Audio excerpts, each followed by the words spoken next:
Herkese merhaba arkadaşlar. Kanalımıza hoş geldiniz. Yepyeni bir videoyla yine sizlerleyiz. Sizlere ünlü oyuncu Sinem Ünsal'dan yeni görüntüler getirdi arkadaşlar. Uzak Şehir dizisinin başrol oyuncusu Sinem Ünsal sevgilisiyle olan görüntülerini ve yepyeni görüntülerini sosyal medya hesabından paylaştı ve o görüntüleri sizler için sunuyoruz.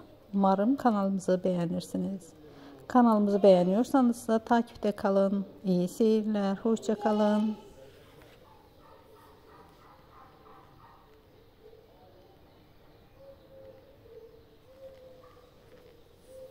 Sinem Ünsal'ın diziden olan görüntüleri ve kamera arkası görüntüleri de videomuzda bulunmaktadır. Kanalımızı izlemede kalın arkadaşlar.